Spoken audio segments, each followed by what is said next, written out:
At this time, I'd like to invite Reverend Spalding for our invocation.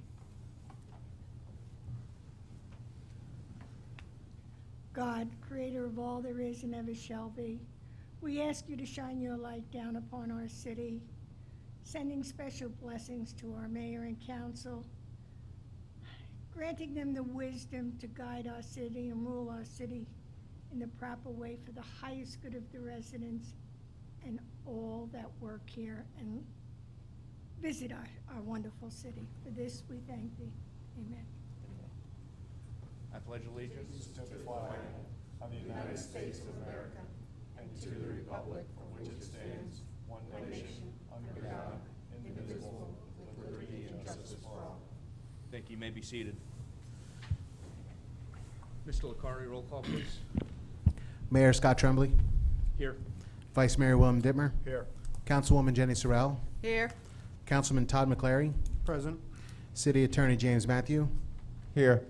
City Manager Vincent Lupo. Let the record show that City Manager Vincent Lupo is absent this evening. Thank you. Is there a motion to approve council minutes? Motion to approve council minutes. Second. All in favor? Aye. Aye. At this time, we're going to take some comments from the general public. I'd like to start with Mr. Brown, please.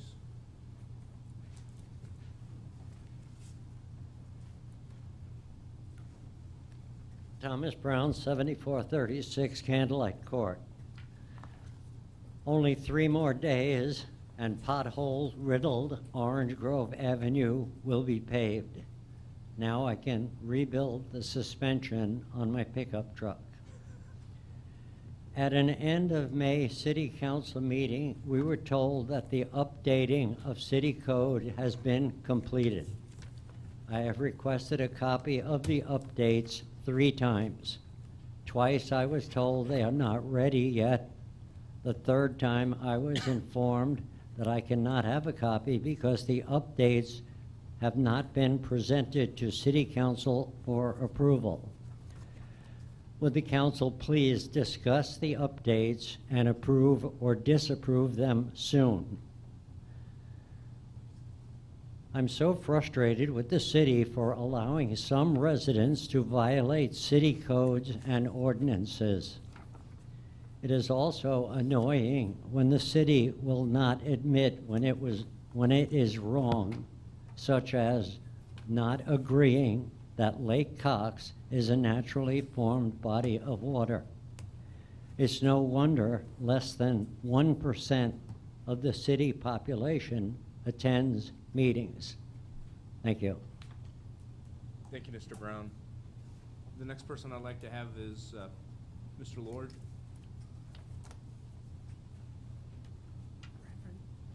Thank you, Mayor Council. I pastored 8114 Lee Oak Kid Avenue. A couple of things, as you know, you all got flyers last week about the backpack giveaway.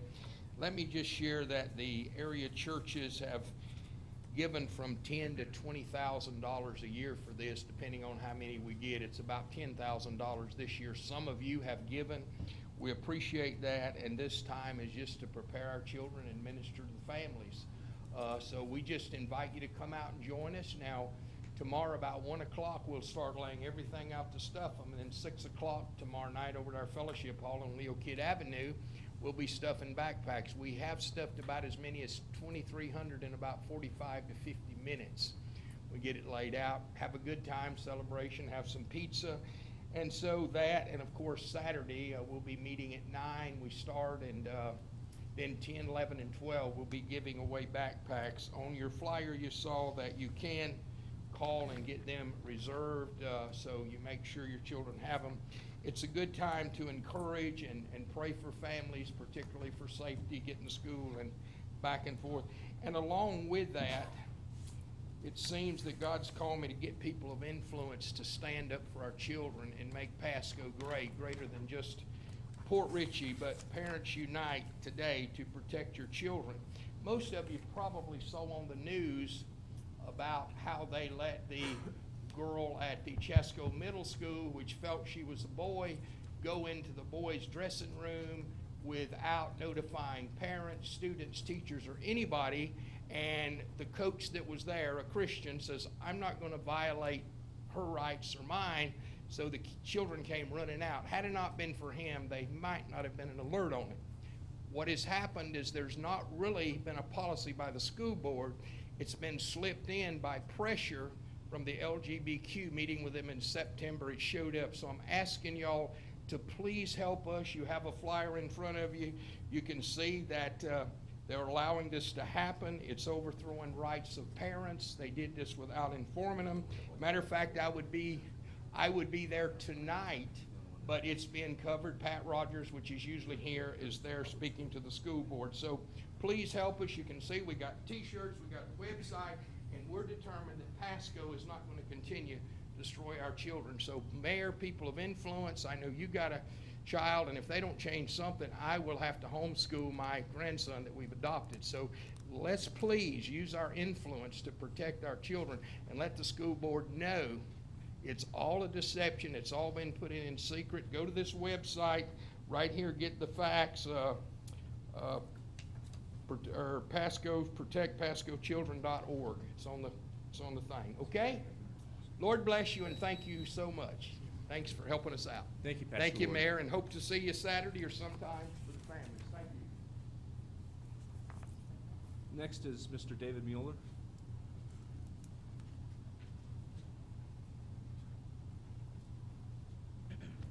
Councilmen, ladies, council ladies, and our mayor, rest of the administration. Thank you again for having me, opportunity. Quick question, given your heavy agenda, I'm asking you to push item 8 on your agenda to the first position. Mr. Mueller, can you state your name and address, please? Dave Mueller, 5439 Blue Point. Can you push agenda item 8 to the first position so that we could get a new council person seated prior to the rest of the meeting? And the next question. Last meeting, we had a thorough discussion on the dredging and the bid. I believe you all are aware of the reasons behind it. We understand that we didn't want to potentially lose an opportunity to obtain funding. However, I believe if we move forward with that and have a scenario where we're just paying any price and not doing due diligence and doing extra, trying to get multiple bids and look at opportunities, we're shooting ourselves in the foot. Things to consider. I believe our charter requires that you have to have 3 bids. And I believe the agreement was signed by the bidder on 3/29. Why was it 3 months later before it was presented to this council? I don't think that's the right way to go. We sat on it for 3 months. Based on the current bid, there's some question whether hauling fees were in of $99,000. Did anybody make a phone call? Dewberry added $59.30 per ton to basically double the price. That individual that bid on the job did not confirm that. So that contract sounds like it was added to and it's still in negotiation. We requested an inclusive quote and only got a half quote if it was not included. So I would reject it based upon nonconformity. Let's see. Will these funds qualify for Restore Act reimbursement if we act on one bid? Does reimbursement require multiple bids? Has anybody checked that out? We could be, again, shooting ourselves in the foot by not doing the due diligence. We need to explore alternatives for the landfill and alternative sites rather than just going with what somebody writes on a piece of paper. I've never seen that level of, anyway, it upset me to no degree. I think Todd mentioned some great plans to look at reassessing or qualifying the amount of space to be removed or material to be removed, possibly narrowing the channel, possibly reducing the depth. I implore you to recall this bid and discuss it more at length, and potentially come up with a better solution with the dredge committee. Thank you. Thank you, Mr. Mueller. Are there any other comments from the general public that didn't sign up? Okay. And then we're going to skip to comments from the mayor and city council. City manager is not here. I'm going to make a few comments on some upcoming projects and some current projects that are happening within our city. The first one is that I wanted to touch base on is we have several road construction projects that are in the works or up and coming. There's Washington Street repairs, which are set, plus the sidewalk project, so that's all gonna be one project basically. And that's all set to begin, I believe, tomorrow. Just the Washington Street portion. Correct. So that project is set for tomorrow. It was delayed as everyone knows, we've had a lot of rain, so some of these projects have been pushed back a little bit because of inclement weather. The other big road project that I think is going to be important for our community is going to be the Orange Grove Avenue reconstruction and that construction project. That is still set for July 26, which is coming up in a few days. As of now, it looks like everything's on as scheduled, so that looks like that should break ground on that particular day. The other infrastructure issues I wanted to address have to do with the Avila Bay construction, which is our Lennar Homes project. It's not our project, but that housing development is in the works, and I think soon some of those units will be up for sale. Just to keep in mind on the up and coming agenda, I think we may have, on our next agenda, we may have some discussion about whether or not we want to increase infrastructure and road projects as it relates to that development going in, just to give everyone a couple weeks heads up on that. One of the things that I've done in the last couple weeks is I spent a substantial amount of time with the police department and fire department, mainly to see what some of the needs were, make sure that all the safety equipment was in check. In terms of the police department, there's 2 new vehicles that were purchased and fully outfitted. One was placed in service, I think, 2 weeks ago. The other one should be in service as of tomorrow. It'll be picked up and ready for use. One of the other issues that came up is there were some bulletproof vests or jackets that were outdated. And certainly I had some safety concerns with our law enforcement. I was at the police department about 2 weeks ago, and they outfitted law enforcement with new vests with the titanium plates for added safety. Certainly I think that safety concerns for law enforcement was one of my bigger issues, so we've addressed some of those problems. And I wouldn't say problems, it's just ongoing things that need to be done within the police department. In terms of the fire department, I visited there. There were some repairs to engine 42, which is our main engine, and those repairs have been complete. Both engines are in full service right now. As everyone may have saw if you were there, the fireboat is in service and has been since July 6th, which was that event. The other thing just to note was there was some safety equipment and gear that they received this year, so they're up to code on all their suits and hats and all their safety gear as well. So the other thing I noted just from being in the community is I was up at the waterfront park, and I noticed that the dog park there was fully complete. So that project looks like it's been completed as well. So those were some of the issues that I've seen and followed up on, and I just wanted to kind of give everyone some updates. Are there any comments from any other council? I have a couple things I'd like to go over. One of the things I think we need to revisit, we talked about it, had some preliminary engineering done, was on the Ritchie Road extension, which will fit into the Avila Bay project there. Also, speaking with Mr. Lupo earlier, right over there by those apartments, and Jim, you can correct me, we have a couple roads that are never put in that are our property, which I think would lend tremendously for stormwater runoff from Bay Boulevard Old Post.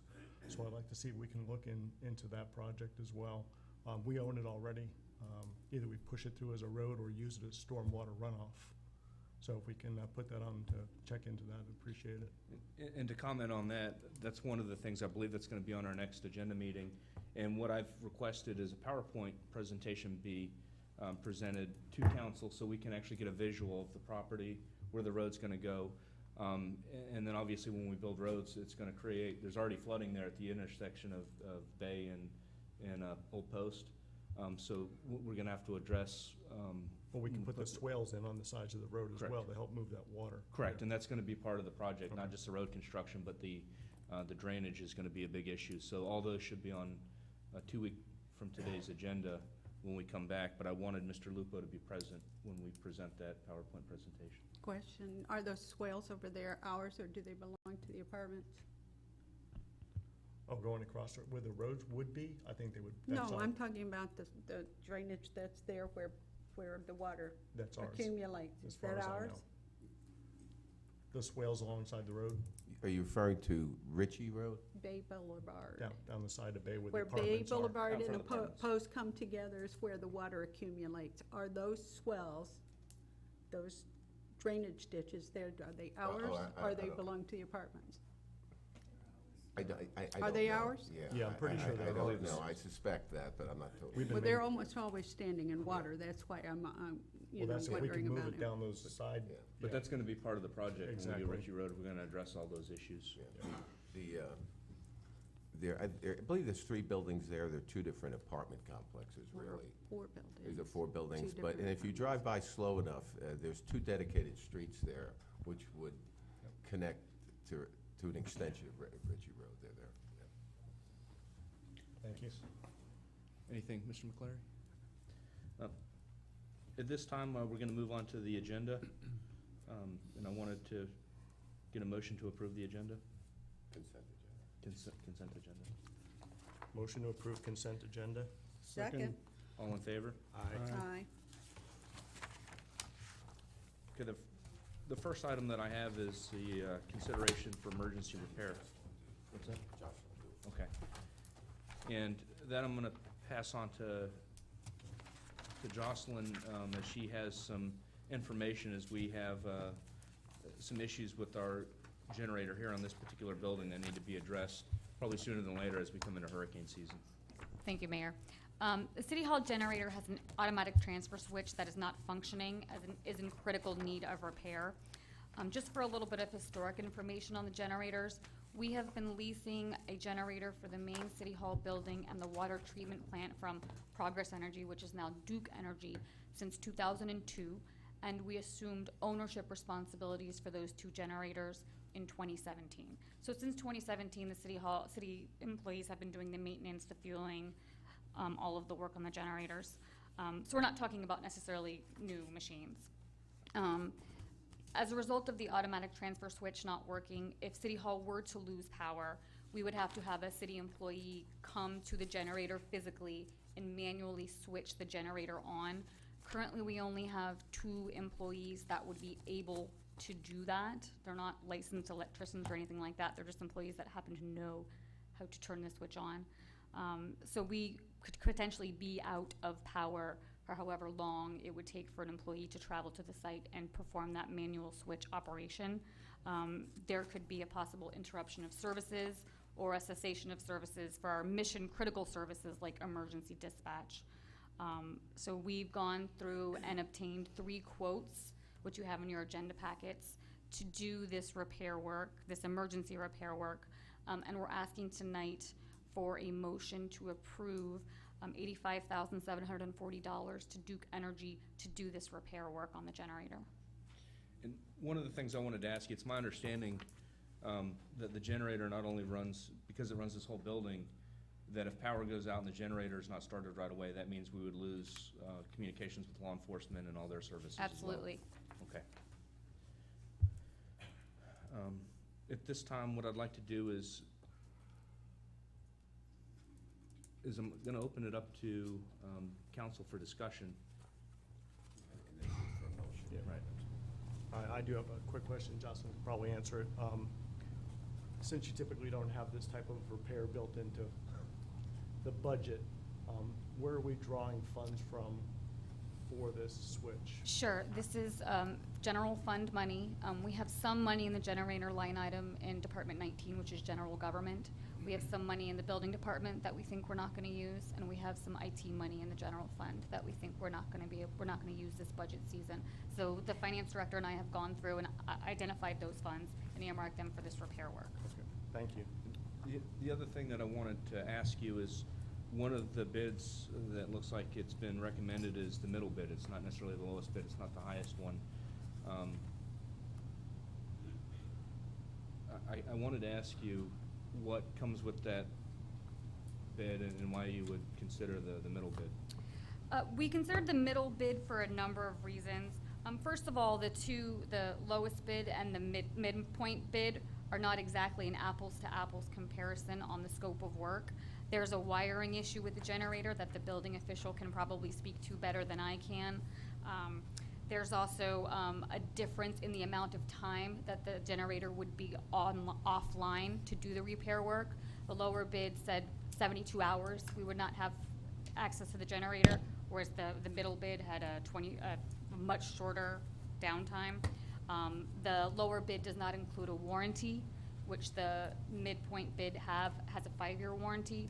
Also, this is a generator that was maintained by Duke Energy.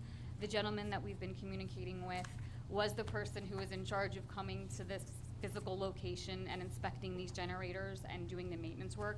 He's very familiar with the machines. He knows them in and out.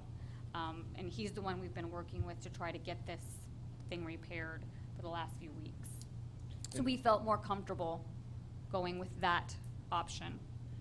And that bid includes a bunch of other maintenance things that need to be done with the unit in terms of wiring and some other Absolutely. There's been parts that are worn and need to be replaced for There's been an maintenance purposes. ongoing meter issue with the generator that Okay.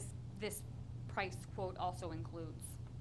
And what I wanted to do, since we're not comparing apples to apples, is defer to the building inspector to see what additional things we're getting for that extra money that we're paying, or would be paying if we The go low with that. bidder had nothing in his bid as far as providing power to the building at all.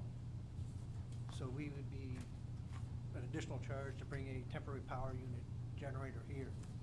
We keep the dispatch up online, keep the service for the city online. There's also no warranty. As a generator runs now, even when we're generating our own power, we're running through Duke's meter, so we're paying double for all the power. There's nothing in their bid to correct that issue. In this building, as well as the water plant, Duke's bid says they'll come back and they'll correct both issues, so we won't be paying twice for whatever when the generator runs, if all the power is running right through their meter, we're paying for it twice. They'll correct both those issues. They said the time it takes for them to take the power off and to switch over to a generator, the building will be down for 5 minutes at startup, 5 minutes at takedown. So, and they said their performance period was only 24 hours to have the ATS switched out and ready to go. Thank you. When I was reading through this, it said the following items are not included: the temporary generator and monitoring, install and setup. So we are still going to have to, for the shorter period of time, still rent a generator? No. What Duke's proposal is they're gonna run a direct feed from our generator now into the building and tie it in, and bring our generator up and use our own equipment and everything else to power Oh, the okay, facility. so we don't have to We rent have anything? no additional charges from that. Okay, well, it also says they're not including monitoring and install and setup. Are we gonna take care of that? No, they're installing the generator. But The- it said the following items are not included: monitoring, install, and setup. I can address that for you, Councilwoman Sorrell. We currently pay for a monitoring service on both generators, so I think it's a matter of having the monitoring company come out and make some additional changes Okay. to the computer in the generator, and that's something that they're saying that is our responsibility. Okay. Thank you.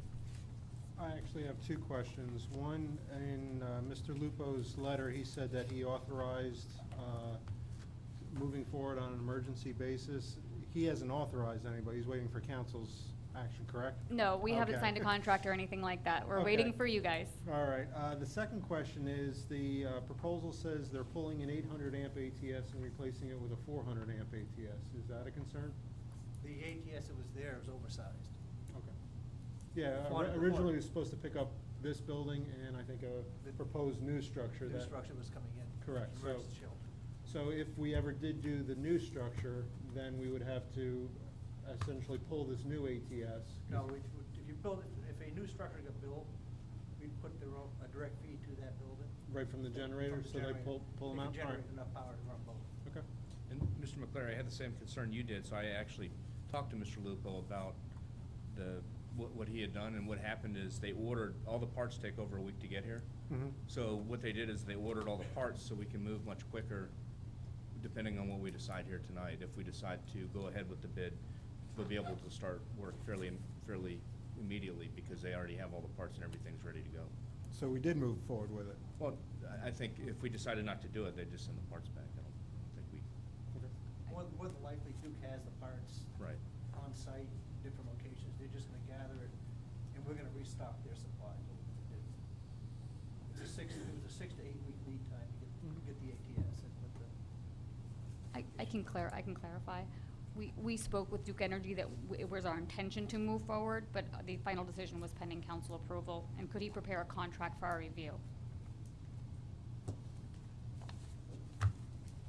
With that, are there any motions? Motion to approve the emergency repairs to City Hall generator in the amount of $85,740. Okay. Seconded. Before we vote, I did see that there were a couple folks from the general public that wanted to comment on this issue. Mr. Mueller? Dave Mueller, 5439 Blue Point Drive. Thank you, once again, council and mayor. How long has this problem been going on? Correct me if I'm wrong, several weeks it's been a more critical problem. The equipment we have now, if you go, after you get into it, I opened the cabinet to look at it. It's a steel cabinet. It's been exposed to the water, everything else is low, so it's rusted out. This has been an issue, actually, I know it started a while ago. Chris Hughes has started working this project. So this has been an ongoing thing. It probably should have been brought to somebody's attention Way much back. sooner. Okay, that's what I wanted to hear. Can someone on duty here in this facility be trained to bring that system online in the event that an emergency arose? Can additional people be trained rather than just 2? Can you get 4 or 6 people trained on that? Wouldn't be a bad thing to do. With this new system, No, with existing systems. this system, yeah, you can train people, but it's one of those. It's cantankerous. Who wants to stick their hands in the Gotcha. whole system? But that might be a procedure that might want to be thinking about going forward, is getting more than just 2 people trained on the gear. The water plant is 7 by 24. The water plant is 7 by 24. You got people there 7 by 24 at the water plant. Man, all hours. Yes, yes. All days. That one has a functioning automatic transfer switch, though. Right, but Mhm. those people are probably the people that you pull in to run this one? There's one from the water plant and one from Public Works. Okay, okay. I noticed this was direct bid with 3 different vendors. Was there a reason why this couldn't have been competitively bid, like we did with the dredge? We felt that this was a critical repair that needed to fall under the emergency authorization. Okay. Did anybody have a conversation with Duke to address any opportunity to get their price down? Okay, good. Good job. Check that in the wind box. Since it was their equipment and they're familiar with the way it works, I would expect them to be able to come down on price. They did. Okay, good. To your benefit, you might want to put a net starting point bid ending bid with a particular vendor and show that you guys had progress toward achieving this and have additional benefit in the win, help sell the case better. Also, you guys have UPS systems in. supposed to be addressing it anyway. Yes. Could Thank I you, have Mr. Mueller. a couple minutes? I mean, about 30 seconds, to finish up. Yep, but you have to address the council, but we'll allow you another 30 seconds. Yep. Yes. But she's answering my question, shouldn't I? No. Is she in effect for the council? No. No? Okay. All right. And then indicated that funding was going to come out of the general funds. Why wouldn't this come out of the police or the fire fund? Because it predominantly supports the emergency activities in that area. I'm just thinking matching. I think what happened, because it wasn't budgeted, is they took it from areas where we had extra. Okay. And back to the UPS. UPS kicks in until the generator comes online, and then it shifts over to the generator. And there is UPS for your gear? And what is the duration before it goes out? And the generator's got to Mr. Mueller, just so you know, this is the last comment because your time's run on Thank that. you. Thank you. The next person that I see was Mr. Colombo.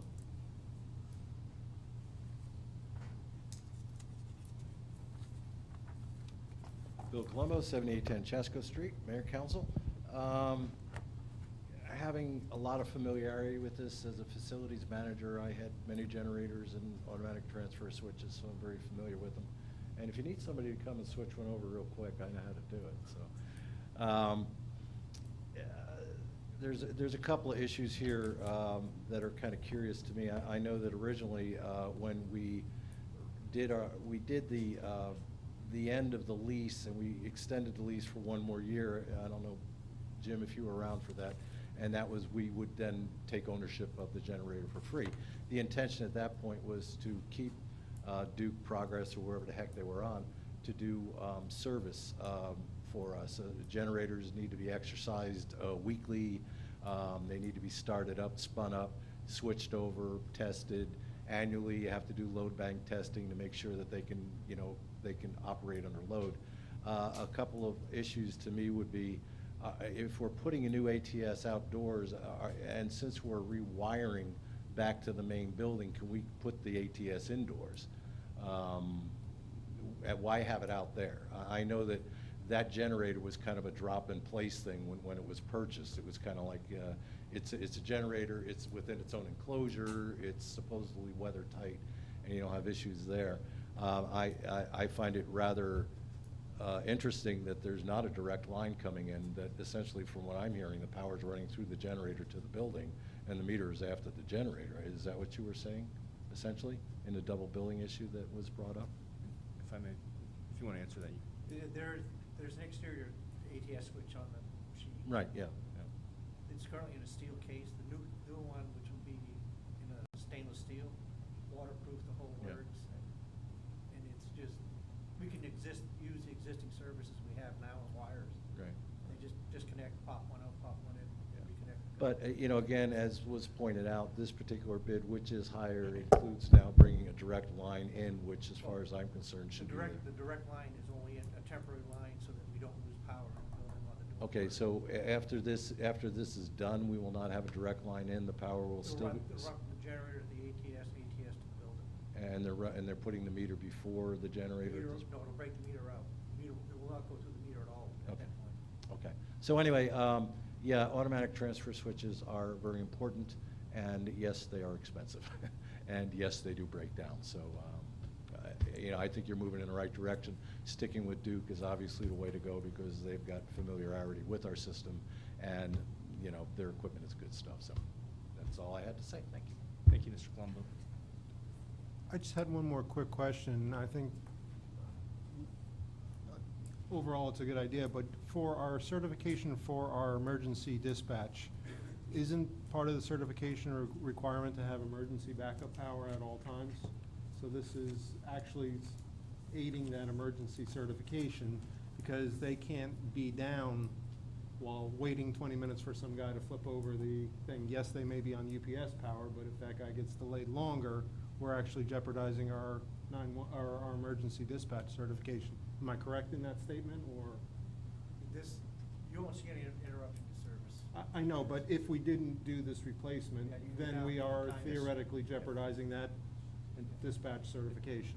Yes, and the problem is the people, if it goes down on a weekend, for example, those people aren't working, we have to find them at home or wherever they're at, get them here and get them to turn it on.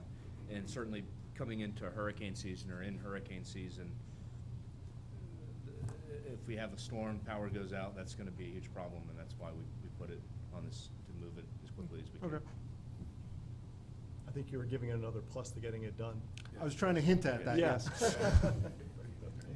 So we have a first and a motion and a second. All in favor? Aye. Aye. Any opposed? Thank you, motion passes. What I'd like to do is move on to the next agenda item, which is gonna be the approval of tentative millage rate. And then I'm gonna go to Jocelyn for that. Thank you, council. Thank you, Mayor. I'd like to direct council to page 40 of your agenda packets. I think it'll be easier for you to follow the discussion.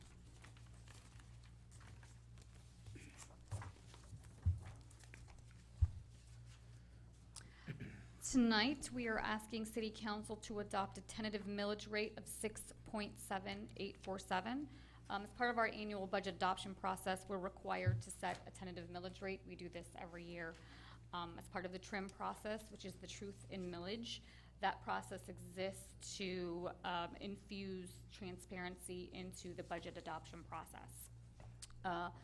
The rollback rate is the rate that would generate the same amount of property tax revenues as approved for the prior year. Historically, the City Council has set the budget at the rollback rate. And we feel confident that city staff will be able to deliver a budget that's set at that rollback rate for you.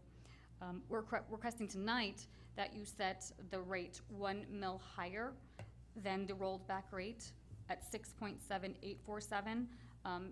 Should any unforeseen circumstances arise between now and the adoption of the final millage rate, but we don't foresee that we'll need to set the millage rate at that level. And we're looking for a motion to approve a tentative millage rate of 6.7847, and we're happy to answer any questions that you might have about that. And if I may start, the first I wanted to note is it looks like last year it would have been the same tentative millage rate and then it was rolled back 1%. Is that correct? Right, so we ended up setting the millage rate at the rolled back rate. We've adopted a final millage rate of the rolled back rate. So we're following plans from last year in terms of our millage rate? Setting it higher than what we intend to adopt, yes. Correct, okay. And at this time, I'm gonna open for discussion amongst council. No, I think we go through this every year because everybody thinks we're actually raising the tax rate, but we're not. And it's just for emergency purposes. The first time I read it too, I said, oh man, they're raising our taxes. But we go through this every year, and so if anybody has any questions, it's not a tax increase. Everything stays the same. It's just in case of emergencies where they need to get money quicker, they don't have to notify every homeowner and make a lot of expensive changes, so. Any motions? Make a motion to approve. Second? And I wanted to open any discussion to the general public, and I know Mr. David Mueller signed up. So if you had any questions or comments. You guys answered them all. Okay, thank you. All in favor? Aye. Aye. Any opposed? Motion passes. Next agenda item is going to be discussion on the master plan. And that's, I'm gonna turn over to Mr. McClary, and let him open up with some opening comments, and then we'll start discussion. The intent of this agenda item was to start gearing council, mayor, and all residents to see what we want our city to look like 5 years from now. There have been a lot of good ideas as I was campaigning for mayor that I heard from residents of things they want to see in their parts of the city, how we want different areas to look. Obviously, we have an overall master plan for the waterfront overlay district, which I think is a good plan. But it really doesn't encompass the rest of the city. All it does is look at the waterfront overlay district, which is an important part of this city, but there's no conceptual idea, or there's mixed conceptual ideas of what we want other areas of our city to look like. How do we want the south side to look? What do we want to see our city to look like 5 years from now and even 10 years from now? And without that master plan in place, or that idea of what our residents want the direction of our city to go in, how do we know what projects to put forth as part of a council? You know, we need a direction, in my opinion, both from council and our residents, to think, how do we want our city to grow? Do we want it to look like Newport Ritchie? Do we want it to look like something else? So I put this agenda item together to start to gear council, mayor, and our residents to kind of jointly think, how do we want our city to grow? What projects do we want to put in place in that direction? Because without a plan, typically things fall apart, or it's done sporadically and wastes a lot of money, as different council members may change out. I may have one idea of what I want Grant Street to look like, and Will may have another one. One of us may leave and, you know, it's going in that direction, but we don't have any feedback from the residents. So I wanted to open up this discussion, this agenda item, put it before council, and see how best we want to see a 5-year master plan put together. Obviously, with residents' input, I think we all agree to that, whether we agree on this or not. We want to get as much feedback as possible, and we want to put that process in place. So that is the main idea of this agenda item. And I labeled it broadly as, we shall establish a 5-year master plan and a schedule for putting that in place, but I wanted to get feedback from the rest of the council members as to how we do that and how we get that plan put in place. So that's basically all I have for explanation at this point.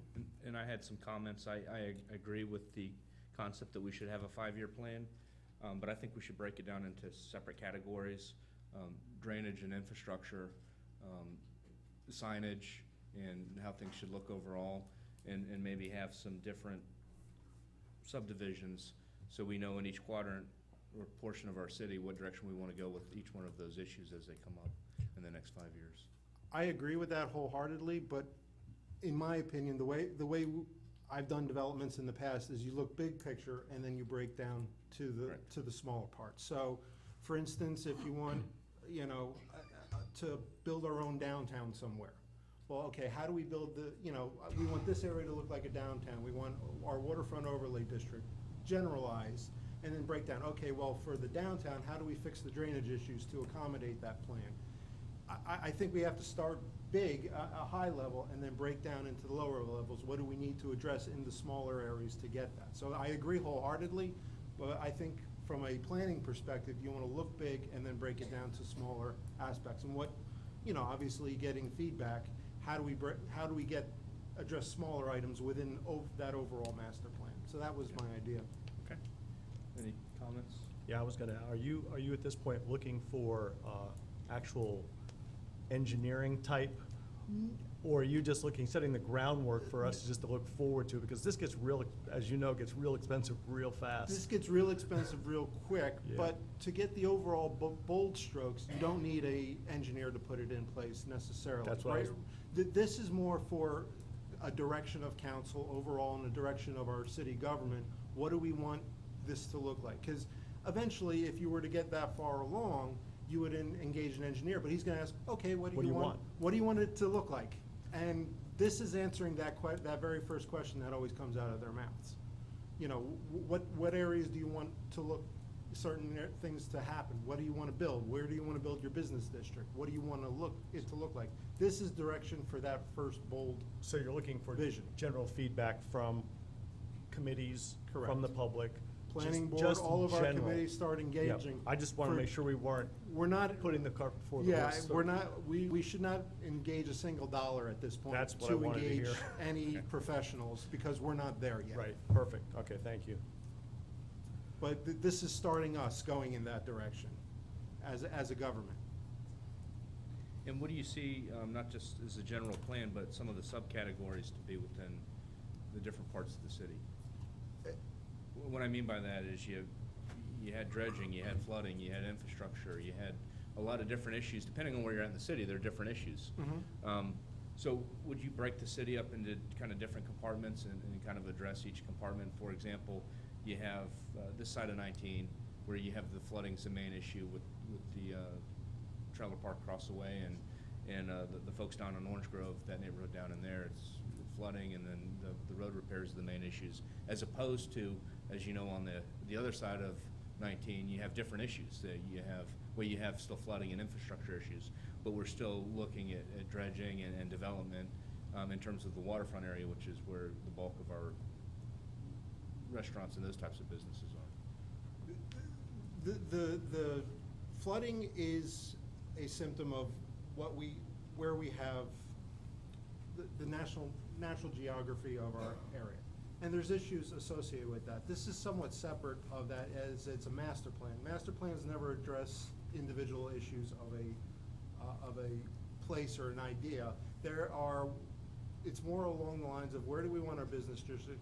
How would we respond to Grand Avenue? What do we want Grand Avenue? That is our downtown, quote unquote. Some people say that anyhow. Do we accept that vision of Grand? What do we want Alex's place to look like? What do we want that whole area to be? There's no definition. All we know is what we want the waterfront overlay district to look like. That's all we know as a government, as a residence. That's the only thing we have direction on. We have nothing anywhere else. Now, there's also issues with, the waterfront overlay district with drainage too. That's a separate issue in and of itself. So this isn't meant to address the issues of the specific areas so much. It's, where do we want our city to grow? How do we want growth to develop within our city? So my question is actually, as far as there's really no motion to be made other than we need to put on the agenda to start moving forward with some of these ideas and items, because I don't know how we can agenda, Well, the emotion in and of itself, I spoke with Mr. Lubo, it could be that council supports the preliminary. and establish a schedule for establish a 5-year master plan. We can work out the details, and we can actually start engaging some of our employees to start putting together some of the details, and in future conversations, we can work out more of the details. But is this the direction that we as council want to go in, and start pushing forward and seeing what do we want for development within our city? Well, I think a plan is always a good idea, to have a plan. I just don't, like I said, I just don't want to get too far ahead of ourselves with expenditures, but like you said, that this is just a fact-finding, putting together some ideas, so I think it's a good way to move. And the other concern that I have is a lot of the property that we have, the city doesn't really have control over who buys it. So we can't control whether it's going to be Kaiser that builds a school there, or if a hotel buys a property, they're going to build there. So, I think we're going to have to work around the idea too that we're not going to be able to always control what some of the areas look like by virtue of private. But theoretically, with a master plan, you can start building your development ordinances to align with that master plan as well. So yes, you can't control who buys the land, but you can control what they do with it or how they develop it. Correct. Through, zoning Through ordinances. ordinances, correct. No, I understand So, that. and that's what the master plan does. It says, yes, we want a school here, we don't want a school here, whatever the case may be. Right.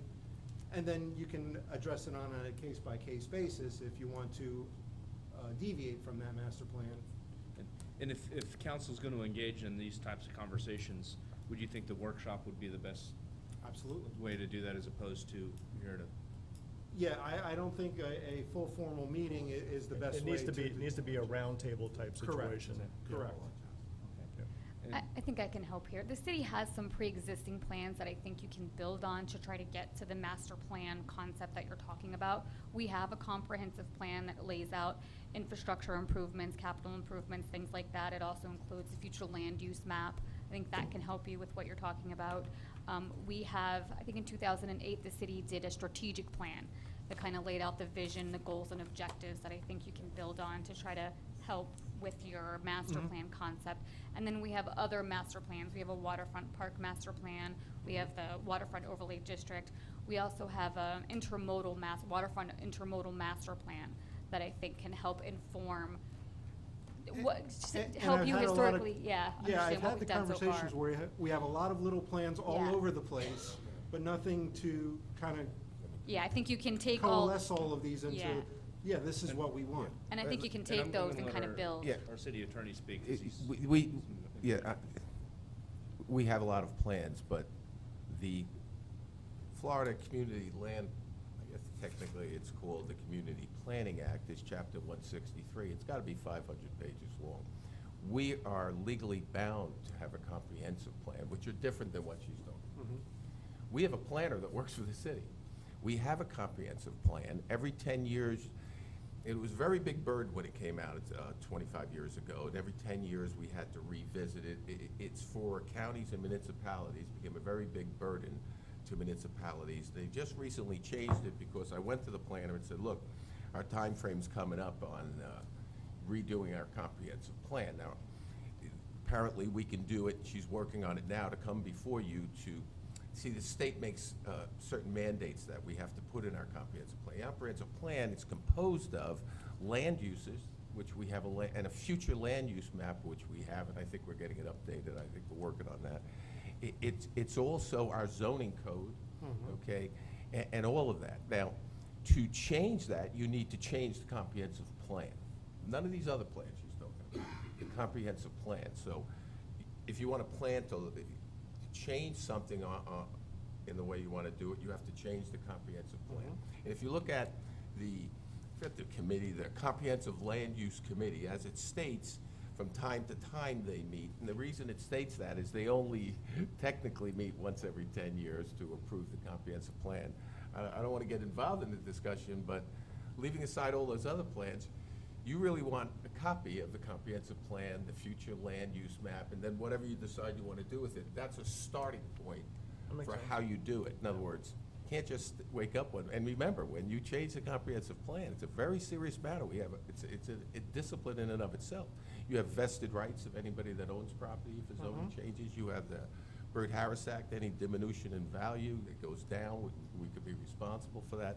And so you kind of, at least you'll have a map in front of you, and if you do a committee or whatever you decide you want to do, it's kind of like you can either throw all of that out and start a new one, or change that one, but those are your two legal choices. Right, so however you want to approach that, but you probably want to take a look at the comprehensive plan if you haven't seen it yet. And maybe you want to bring Tammy Ferrand in, because she could really explain to you if you want to do that, what's the first step. And I'm not suggesting changing any of the land uses by any means. That's the as only long way as they to al- change anything. Yeah, as long as they align. You ask people Well, throughout. you might not want to change, not Yeah, to interrupt you, yeah. but I'm saying, but to do anything like that, it's a land use, and that flows down to regulations and everything else. But you might want to bring Tammy Varan in, and she's probably seen cities do this before when you want to look at it. Sure. Yeah. You know, I think it was Dallas had actually mentioned that, was trying to get her to come today, and I said, why don't you just wait a week? But she's like an expert, and get your Perfect. comprehensive Yeah. plan, and then take it from there to look at. Gentlemen, we have committees. We have planning and zoning, and we have a comprehensive use. I think this is an excellent opportunity to revive those committees and have them do that for us. We can talk about all of this, but it's who's gonna do it. So I think that would be the starting point. So actually, all you really need for this council is to ask that we have the comprehensive planning, this big long word, comprehensive land use committee and the planning and zoning boards to look into doing this plan for you.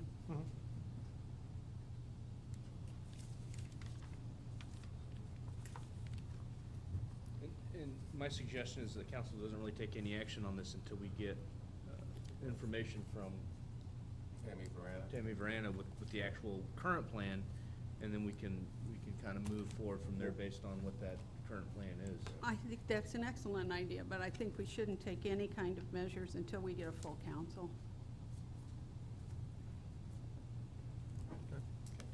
I think we definitely should have her come and address us and run through that first. That'd be great, because a lot of us have no idea. I know there's a lot of different things that none of us are aware of, so it'd be good for a refresher to go over the whole thing with an expert. So I can we agree. find out if she is available and when we can get her before council? I'll contact. Okay. Thank you. And I did want to open, I know there were some, I think someone signed up in the general public, it's Mr. Colombo, and I wanted to allow him some time for any comments. Yeah, pretty much Jim and Jocelyn both addressed the issues that I was going to bring up. The comprehensive land use plan and the future land use map are things that are already out there. Actually, in code, it also says section 22-2 annual review at least once a year. The comprehensive plan or the completed parts thereof shall be reviewed by city council to determine whether changes in the amount, kind, direction, blah, blah, blah, blah, blah. So it is actually something that that council should be doing on an annual basis, even if peripherally. But with the future land use map and the comprehensive code, that's kind of what you're talking about, and that's what Mr. Matthew is kind of saying. Yeah, jump into that and get that person out to speak to you and bring you up to speed, and that'll incorporate a lot of what you're talking about doing right here. So. And just to kind of explain myself further, usually the comprehensive land use and all that feeds from the master plan. Right. What direction, and then those are the tools for getting to the master But again, plan. and my experience with master planning, of course, I was here when we did the master plan for the waterfront park. And as Jim was alluding to, master plans, if you do it the way that type of master plan is done, and as you know, it's They get very expensive. You gotta hire engineers, you have lots of hearings, you get lots of public input, and it's a long drawn out and a very expensive process. And kind of with the master plan of the park, or the master plan of the waterfront overlay district, there's nothing that says anybody ever follows it anyway, but anyway, yeah, I mean, yeah, jump into the future land use map and a comprehensive plan and start from there and then work your way up, would be my recommendation. Thank you. Thank you, Mr. Colombo. Can I say one thing? Of course. Just in comment to what Councilman McClary said, yes. See, I couldn't determine from what you had written, when you say master plan, that has words in the law here. So we've done, how many years ago was the strategic plan done? That's generally what they call that, to drive the comprehensive plan. 2008. 2008. You probably want a copy of that to see how it was addressed. And since They it's 11 started- years old, we probably want to take a look update at it it again anyway. anyhow. That's right. Yeah, I'm perfectly honest, I was here then when they passed it, and I don't think they ever followed it. But yeah, it's, when you said master plan, I think he wants a strategic plan, something to drive the comprehensive plan. Correct. Okay, that's what I was, the point I was trying to, okay. Okay. Any other Now you comments? can do all day. No. Any other comments? No. Okay. The next, any other comments from the public? The next agenda item is going to be boards and committees, and I'm going to pass the opening comments to Mr. McClary on that item as well. I was thinking a lot over the past 2 weeks, I guess, and going through especially with the resignation of Terrence Rowe, he was in a number of committees, but going through the vacancies that we currently have, there are significant in our various boards and committees that exist. Many of these boards don't meet very much to any extent, and I think we as council and as government should fully support filling these vacancies as best we can, and encourage our residents to engage more with the government by filling these positions, and also driving these various boards and commissions to meet more so we can build a stronger government together. So this agenda item, again for discussion on how best to fill all of these and incorporate our residents into our city government. I think I was motioning for council to make every effort to fill these vacancies, request participation from our residents, and make motions to fill these vacancies as quickly as possible. This time I'll open for discussion. Last year, the boards and committees was my baby. I started it back up again, trying to get these vacancies filled, and therefore we have given birth to the new CAC. So we have started some of that. In view of the fact of our political difficulties this year and our lack of having a council, it seemed inappropriate to fill any of those positions at that time. And I still feel that since we have an election coming up and we will have a full council at that time, that this should be a project that we postpone until everyone is seated so that everyone can participate fairly in it. But I agree with you 100%. I think we need to get our committees up and running. I think our residents are ready to participate, and I think it's a wonderful idea.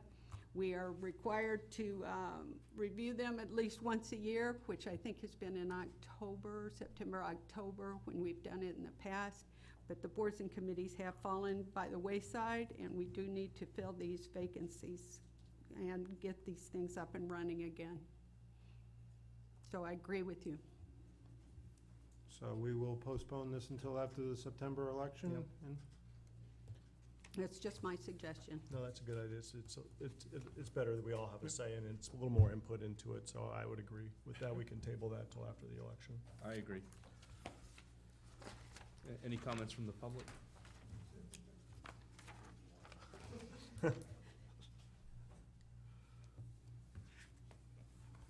I really do try not to talk to everything on the agenda.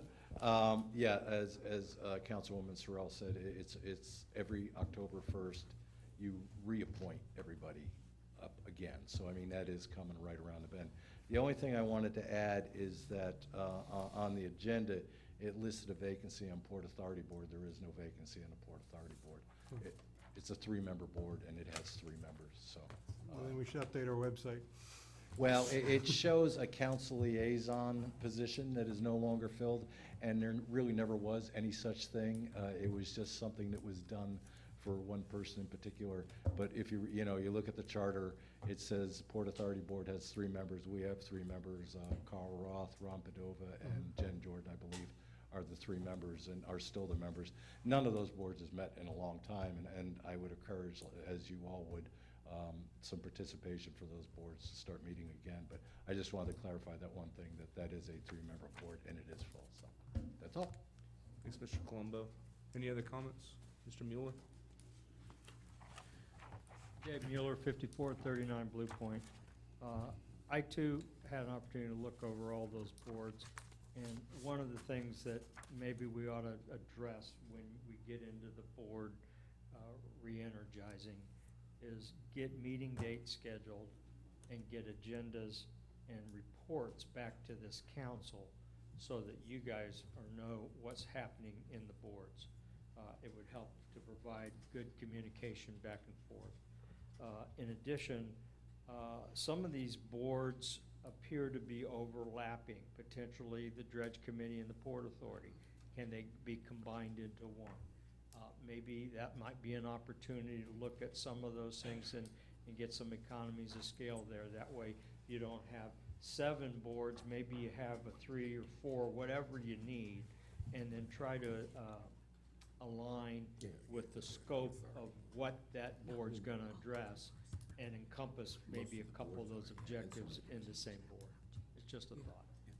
Thank you, Mr. Mueller. Thank you. Any other comments by council? At this time, I wanted to bring the next item up, which is going to be discussion on a potential dredging committee, and I'm going to allow Mr. McCleary to open on that as well. Simplified summary of this, we've been speaking and started the dredging workshop to discuss how best to proceed with the expiration of or upcoming expiration of the permits and the award of the dredging of channel number 1 that would essentially utilize all of the Restore Act funds that are currently available. So the next part of that I've been asked by many residents is where do we go from here? Once that dredge is complete, we really have no plan from this point further. Now, we do have the monthly workshops assigned by council to get public input and work through the issue. My concern is that the issue is probably larger than what can be handled in a once-a-month meeting of council for an hour and residents. So my thought process was we should establish another, or in conjunction with existing boards or committees, establish a dredging committee that can work more often and to a much deeper level of what the residents want to see our dredging project go, if in fact our residents want dredging to be completed. I can't speak for all the residents, but that is the purpose of this committee, to be more hands on the ground, speaking with our residents overall, getting their feedback, what channels need to be done, what do our residents overall feel the best path to get these channels done, which channel has a higher priority just from overall boating usage, which channel is worse off from a practical standpoint than other channels. So as you can see here in the agenda item, there's a definitive list of what this dredging committee would be tasked to do for council, including acquiring federal or identifying what grants are available, possibly beyond the Restore Act, to provide funding. Also, what other funding sources are available beyond grants? Is the best method to fund the dredging from city coffers? Is a special assessment the best way to address this issue from a funding perspective? I don't have those answers, but what we do have currently is we have more or less current costs of what a dredge costs to our city of $140 per cubic yard. And we know if we were to do every canal in this area, that would be a roughly 57,000 cubic yards. I can do the math. Simply, that's $7.9 million to do every canal dredging based off of our current bid pricing. Now, obviously, that may change somewhat, but I think the dredging committee would be a good tool for council to kind of investigate and see what our residents feel overall. And of course, the dredging committee would be open to the residents and getting their feedback, but it's another tool to get feedback to council to see where we go from here now that we have Channel 1 fully awarded. So the details, more of the details are shown in the dredging, on the agenda item, what we would see this committee like to do. Obviously, there's room for improvement and room for comment, but again, I'm getting the conversation moving of where we go from here. Any comments from council? One of the things is, I think Mr. Mule made a good point about the overlapping of the communities with the Port Authority, because some of these questions, actually, I think they deal with on a Correct. regular basis, so that's a really good point. But they haven't met in. Right. So, again, I think we're gonna fall right back under the same discussion we had about the last item, is that we probably should revisit this and discuss when we have a full council, whether we wanna start another committee or redefine the parameters of possibly the Port Authority on these things. Again, I think these are all great ideas. I think they're all moving in the right direction. I just think it's important to get everybody's feedback, since we're so close anyway. And I agree. I think that when we get into the dredging issue, it's always gonna be, the hot topic's gonna be funding. Like you said, who pays for it, and how much is it gonna cost depending on what we do. As you know, the canal that we awarded, that's gonna be a very high bid, because we dredged deeper than I think most canals would be dredged. And so you have a lot of different variables that I think a committee would have time to look into and lay out different options. And certainly, I think the more options we have, the better off we're gonna be as a council and as a city moving forward. But we're still recovering in terms of special election set, not having full council. So I think that once we have a full council, it's the best time to address that issue. I see that there's a couple people signed up. Would anyone like to comment, Mr. Mueller? I know you were signed up for this particular. Dave Mueller, 5439 Blue Point Drive. If we're gonna move forward with this committee, it might behoove us to try to get participation from our Pasco commissioner and potentially seat him as one of the members. He would be a good source potentially for funding, and direction. He's in charge of all the other dredging going on in Pasco County, I believe. He's seated on that. Also, he mentioned that drainage was a concern. And some of the issues, I know you guys are talking about building or addressing road on the rest of Ritchie Road there. That water does accumulate down at Old Post and Bay, and basically drains back into that area on the east side of Old Post, and it can't get out of there, and it backs up further down.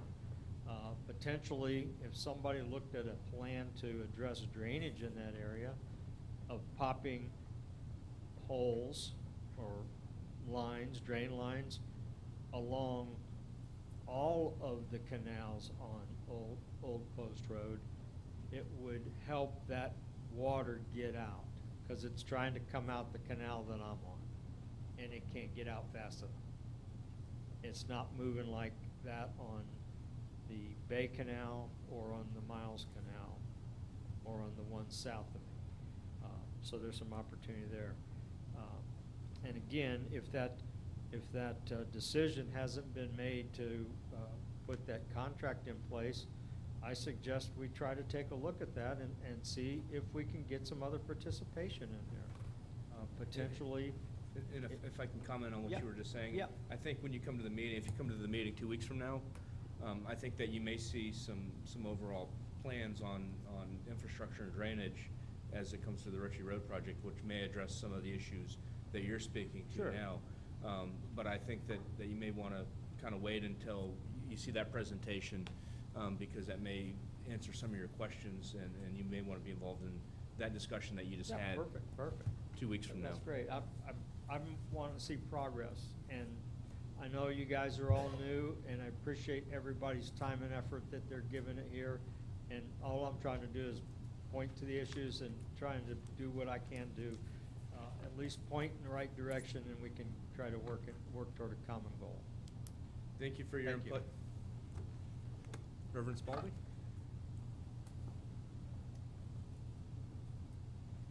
Sandra Spalding, 8612 Green Street.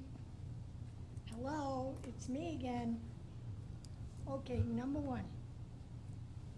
In my opinion, a dredging committee would not be qualified to get grants for our dredging. We have people that do that have experience with that, and know what they're doing.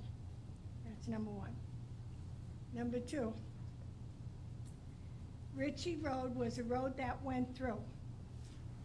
When I first moved here, there was a dirt road there, and we used to take it.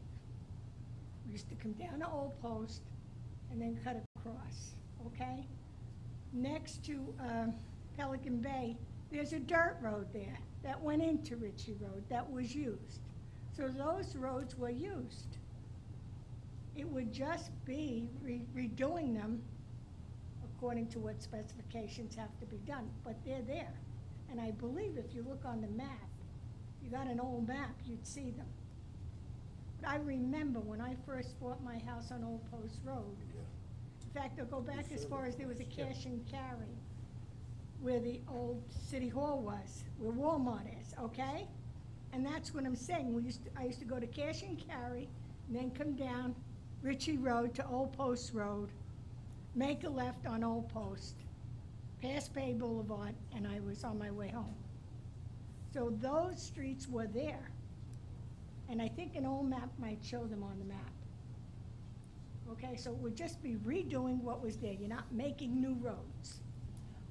Well, I was just gonna say. the issue is those roads haven't been developed, and we have all those new houses going in there, so that's what we really would like to Right, but what I'm address. saying is those were a road. So to develop them into a road today should be a lot easier than trying to go through making a road. You know, like deciding where we're putting a road.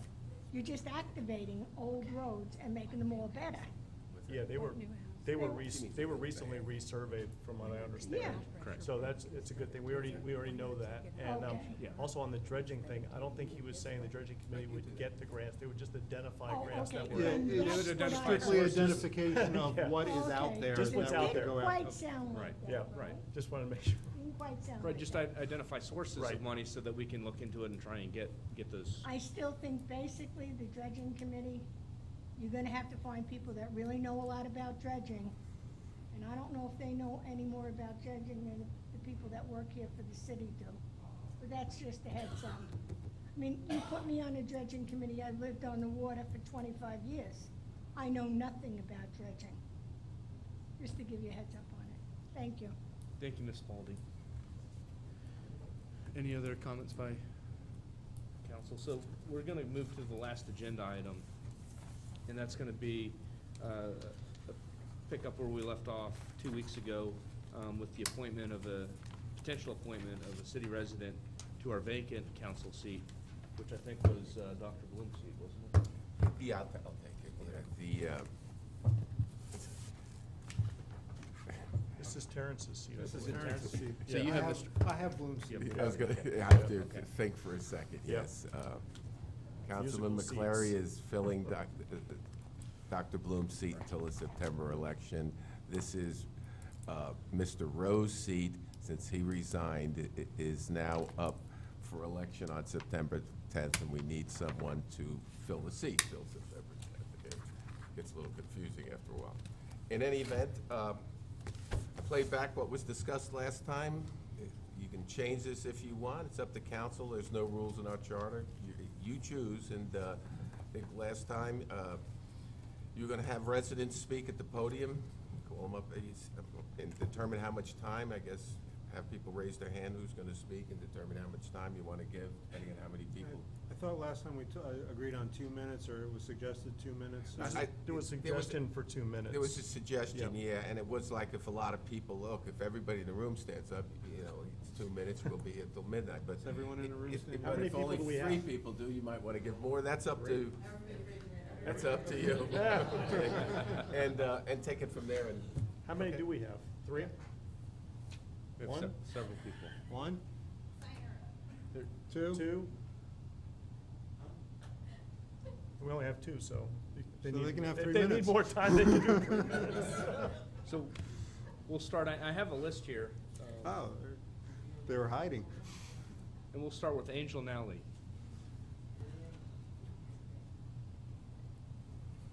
Just for clarification, we doing 2 or 3? I only need 2. We'll do 2 minutes. She only needs 2. Angel Nally, 7726 Grand Boulevard, Port Ritchie.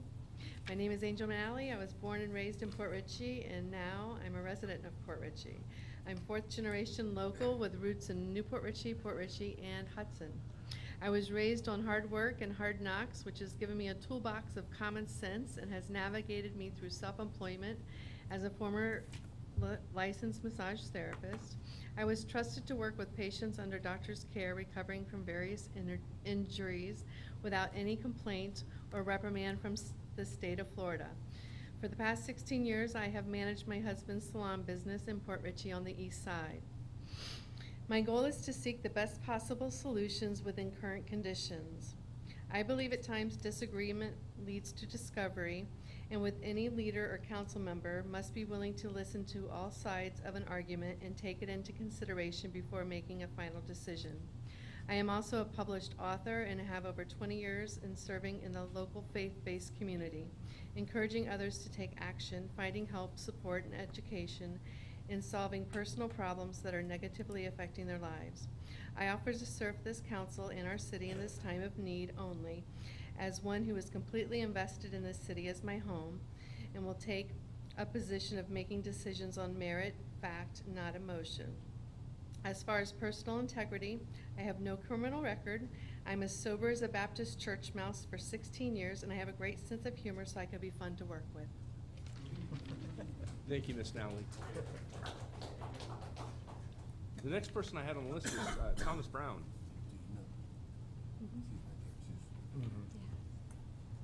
Thomas Brown, 7436 Candlelight Court.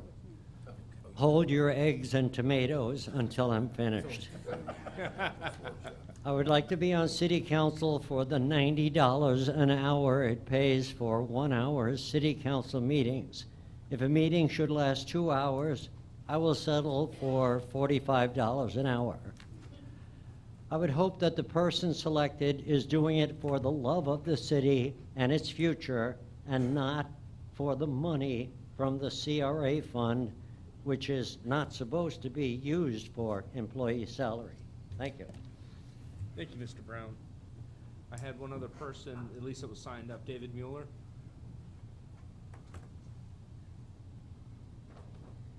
Dave Mueller, 5439 Blue Point Drive. I'm a husband, father of 3, married for 32 years. I'm a CPA, licensed in the state of Florida, and have been for the past 30 years. I've lived in Tampa Bay for over 50 years. I'm a property owner in this town and a resident since July of 18. I'm a USF grad. I'm an active CPA in the community, FIC and AICPA member. Work experience includes small companies such as Jim Walter Corporation, their corporate tax department, Verizon for over 32 years in taxes, budgets, software management, and currently working in the software industry right now. My community activities include treasurer of Pepin Academies for over 5 years in Tampa. They have a branch over here in Newport Ritchie as well. And I was president of our homeowners association in Lake Magdalene for over 10 years. Why do I want to serve? I have a desire and a belief that my accounting skills will be beneficial during this budget process that you guys are getting ready to get into, and I think I can add some value. I would like to see some framework established to ensure that there's better meeting review and format with more clarity to the decision process and alternatives conveyed to the board or to the council. I'd like to see a financial review established on one of the 2 monthly council meetings to provide progress toward our year-to-date results and track where we stand to date. I have not seen that yet. I'd like to build dialogue with community. And we'll grant you another minute if you want. That's all I'm gonna do. Okay, thank you. Thank you. I'd like to build dialogue with our community businesses for better issues and awareness to provide more informed decisions and get feedback on what's going on in the community. I believe establishing that with our businesses is key to success for this city. And I encourage community involvement with the citizens and representatives. Thank you. Thank you, Mr. Mueller. At this time, that's everyone that was signed up, but certainly it's not restricted to the list. I see that there's plenty of other folks that are here, and we're interested to hear from as many people as we can, so I would encourage anyone else that's here, if you'd like, you're welcome to come up and have some time at the podium if you're interested in serving in a short term. So with that, is there anyone else that would be interested? By show of hands? Okay, at this time, I think we open for discussion. Well, I felt like I made my nomination first last time for Todd here, so I'm going to pass the baton to either one of my other council members, let them move forward.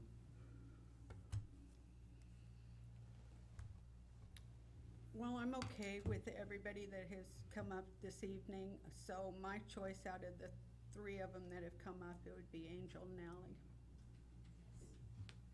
So I'd like to nominate Angel for the temporary position, which is what, six meetings?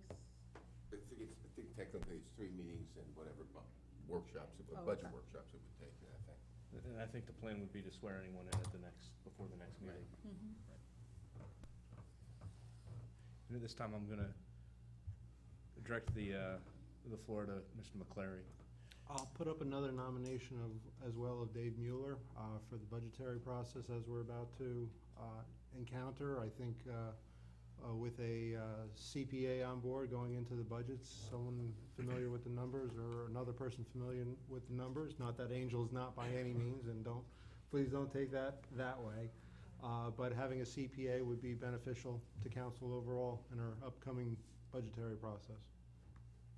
Okay, with that, some discussion, if I may, between the two. It sounds like, from a practical standpoint, either would be great to work with. Both are qualified.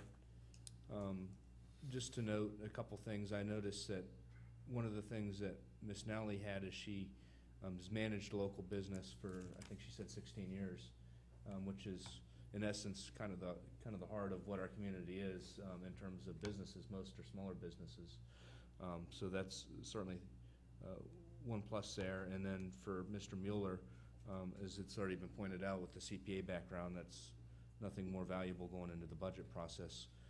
So I would think that either would be well-suited for that position. And again, it comes back to me. So I agree. I agree, both people, even Mr. Brown. I know he was kidding a little bit, but it's, I'm glad he has a sense of humor about it. Either one would be a good one, but again, like I said, I felt like I put the nomination up last time and we moved forward on that nomination. So I'd kind of like to leave it to my other council members to do so. So what we have now is we have two motions that are both nominations with, at this point, no second. And I think by rule, I can't second either, so Actually, you, No, we can't. I can't. You can't So, second. so, No, we Well, can't. we're not gonna, I don't wanna get into this again. right. no. So I don't know, Jenny, how, I will second your nomination. I don't know how you feel with it, but I do not want to get into another Fight. fight. It's not. No, it's well, not, I'm yeah. not fighting, but I'm not getting into another stagnation no matter what. It's only for a few meetings. Exactly. So And there's I- always a coin Well, toss there you, route too. well, there you go. Problem solved. Coin toss. Let's do a coin toss. I'd rather see a coin toss. I'll make it easy, I'll withdraw, but I will show up at the budget. Okay. There you go. There we go. There's a Perfect. win-win. Second. Win-win. Second to Angel. All right. Public can comment, Right. honestly, they don't need to, so. Right. To you, fella. So there, it's open to the public for comment, but I heard the clapping, so I think we're ready to move on to a vote. All in favor? Aye. Aye. Any opposed? So congratulations, Ms. Nally. At least you got an angel on the board.